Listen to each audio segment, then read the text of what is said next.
Hey everyone, and welcome back to Pod for Journal Club. Today, we're diving into a super interesting paper that tackles a question I think we've all had. Why is the AI on your phone, well, kind of dumb compared to the powerhouse AI you can use in the cloud?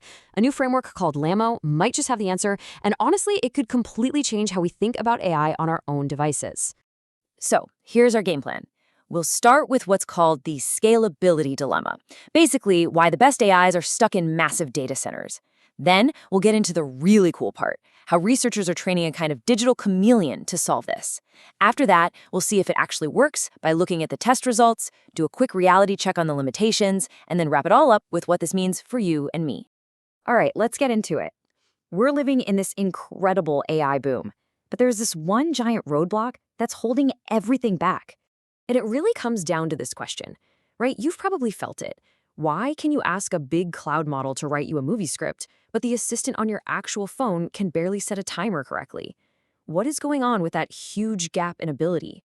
Well, researchers have a name for it, the cost scalability dilemma. It's pretty simple, actually. On one hand, you've got these massive cloud AIs. They are unbelievably smart, but they need just a ridiculous amount of power to run. We're talking huge, expensive data centers. And on the other hand, you've got these little lightweight AIs that can run on your phone. But let's be honest, they just don't have the horsepower for really complex tasks. So the million-dollar question this paper is asking is, can we finally get the best of both worlds? And this is where things get really clever. The researchers propose a new framework they call LAMO. It stands for Lightweight Agent Multi-role Orchestration, and the whole idea is to train one small AI to be a kind of digital chameleon. But first, let's get a key term out of the way so we're all on the same page: GUI agent. A GUI, or a graphical user interface, is just a fancy way of saying the screen you're looking at. Your phone screen, your computer desktop, that's a GUI. So a GUI agent is an AI that can see that screen, understand what it's looking at, and then actually use it. Click, type, and swipe to get stuff done, just like you would. So the big idea behind LAMO is all about being efficient. Instead of building, say, 4 or 5 different specialized AIs, which is expensive and slow, the researchers thought, what if we could just train one single, lightweight AI to be a master of all trades, a digital chameleon that can change its colors and adapt to whatever the job needs? So how do you train a chameleon like that? Well, it's a 2-step recipe. Think of it like this. Step 1 is the book smarts. The AI goes through what's called supervised fine-tuning, where it just studies a massive amount of data on how to use apps and websites. Then comes step 2, the street smarts.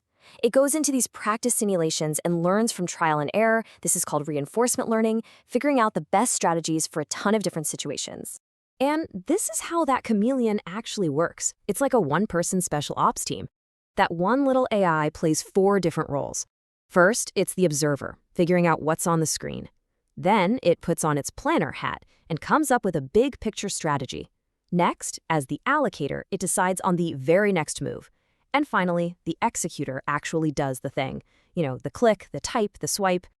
Since this is all happening inside one efficient AI brain, the whole thing is incredibly fast.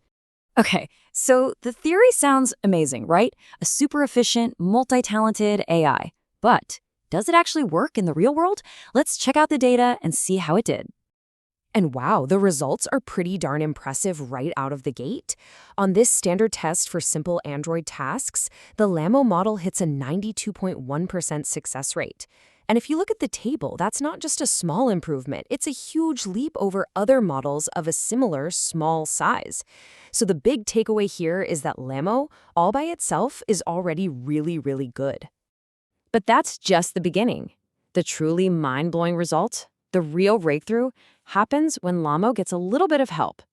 And they call this policy executor mode. The best way to think about it is like this. You have the big, powerful cloud AI acting as the brain, or the strategist, coming up with the perfect plan. And then you have our little LAMO agent on your device, acting as the hands, the highly trained soldier on the ground, just flawlessly executing those orders. This slide shows perfectly why separating the brain from the hands is such a game changer. Check this out. In both cases, LAMO is the hands, the executor. On the left, a pretty smart planner makes one tiny mistake. It tells the AI to type before clicking the text box. The task fails. On the right, an even smarter planner gets the order right. Click first, then type. Success. The important part is that LAMO did its job perfectly both times. The only thing that changed was the quality of the plan it was given. And this chart just drives that point home. It's so clear. When LAMO is working on its own, it gets a score of 50.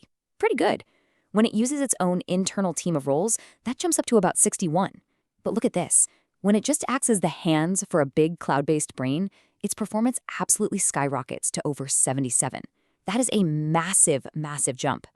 Now, of course, no research is ever perfect, and what I really respect about this paper is how upfront the authors are about the challenges and the things that still need work.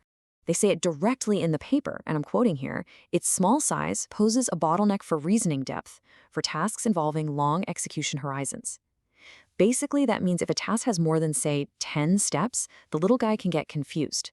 So its small size is its biggest strength, but it can also be its biggest weakness. So let's just quickly sum up the hurdles.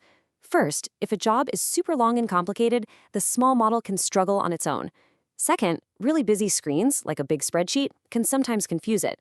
And that all leads to the third point. For right now, to get that top-tier, best-of-the-best performance, you still need to pair it with a big brain in the cloud.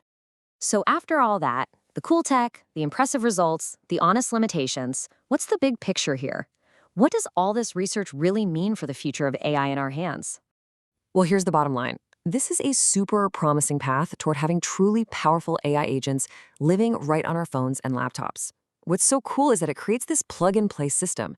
The local AI on your device is the hands, and as the big brains in the cloud get smarter, your device just automatically gets more capable. This whole idea of separating planning from doing just makes AI automation way more reliable, way more efficient, and a whole lot cheaper. It really gets you thinking, doesn't it? What's the first annoying, tedious thing you would automate if your phone was suddenly this smart? Would you have it sort all your emails, book all your appointments, order your groceries every week? The possibilities are just fascinating. Let us know what you think down in the comments. And hey, if you enjoyed this deep dive, do us a favor and hit that like button and subscribe to Pod4 Journal Club for more breakdowns of the science that's shaping our future. Thanks for watching, and we'll see you next time.